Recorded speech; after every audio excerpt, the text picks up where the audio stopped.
I've got some leftover corned beef, so we're making hash. Let's go.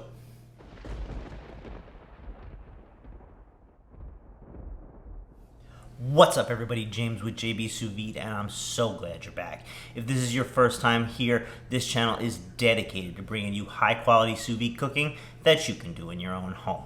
If that sounds like something that you'd be interested in, hit that subscribe button down below and click that bell so you get notified every time we drop a new video. Today, we're making a crowd favorite, corned beef hash. Every time when I was a kid, when we had corned beef, I was told to stay away from the leftovers, just so we could have some corned beef hash. Now, if you don't know what that is, it's a meal that incorporates everything that's good about breakfast. Meat, eggs, potatoes, all in one.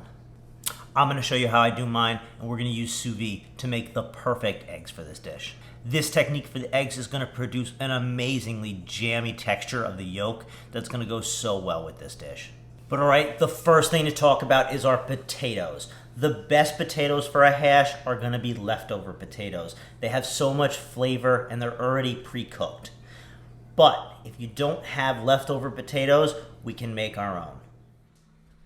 We're going to start out here with 2.5 pounds of Yukon Gold potatoes. We'll take a peeler and we're going to remove the outside skin. You can totally leave the skin on, just remember to wash it. For your larger potatoes, we'll cut them in half lengthwise and then cut each half into thirds. For your smaller potatoes, you could just quarter them. The big thing here is to get them generally in the same size, so they all get to the same consistency. After you cut them, we'll boil a pot of water and carefully lower them in. We'll boil the potatoes for about 15 minutes. We don't want them cooked all the way, just while they're starting to get tender.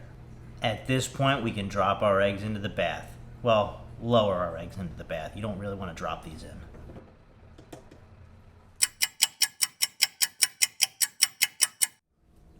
Alright, we got our eggs in the bath and our potatoes boiling. Let's get our other ingredients ready. If you don't know, hash comes from the French term hacher, or to chop.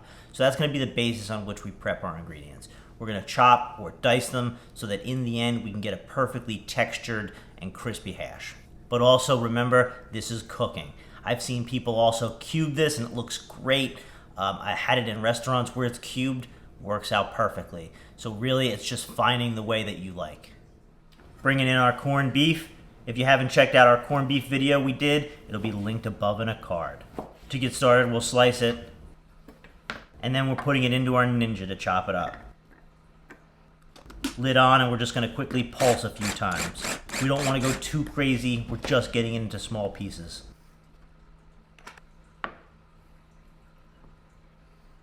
We have a medium yellow onion that we're going to dice. And now we'll bring in our potatoes that have been done boiling and cooling for about 15 minutes.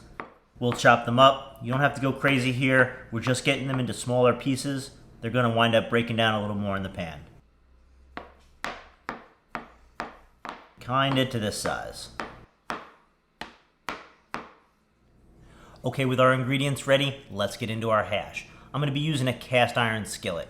Cast iron holds heat so well, and it really distributes it to where we need to get crispy and textured hash.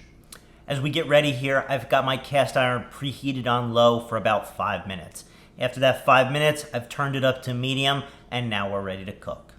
We're going to keep it on medium for the entire time. We'll add a little olive oil in with our onions, and we'll saute them for 2 to 3 minutes. Then in with our potatoes. You'll notice I didn't add them all here. That's because you don't want to crowd the pan. I'll save the rest for another batch. We'll mix the potatoes and onions. And then we'll spread everything out so you got good coverage on the bottom of the pan. We'll season it up with some paprika, salt, garlic powder, cracked black pepper,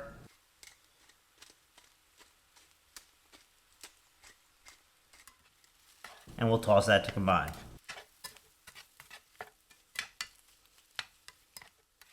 We'll make a well in the center and I'll throw a tablespoon of unsalted butter in.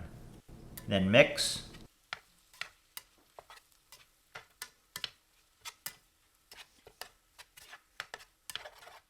In with our corned beef.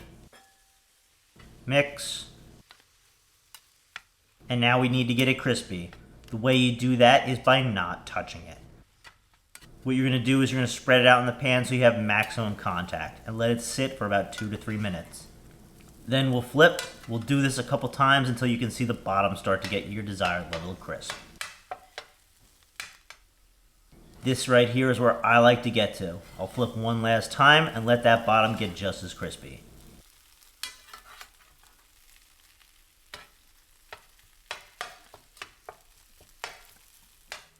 We'll bring it over and plate it up.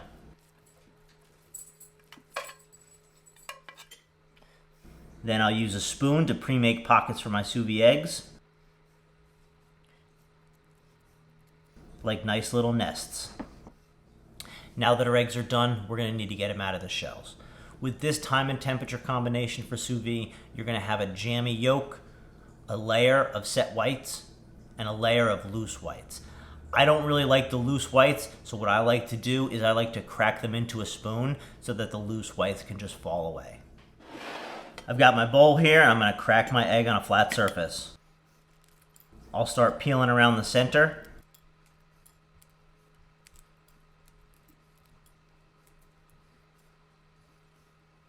When I get most of the way around, I'll crack the egg into the spoon, letting the loose whites fall aside.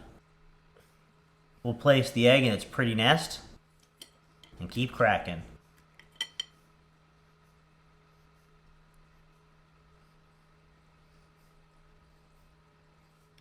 Garnish with some parsley.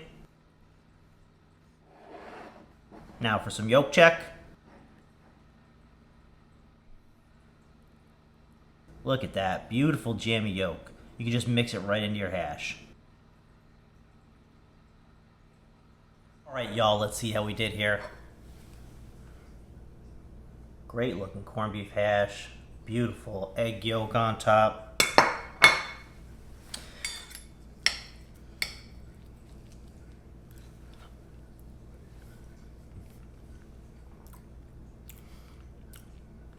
That's stellar.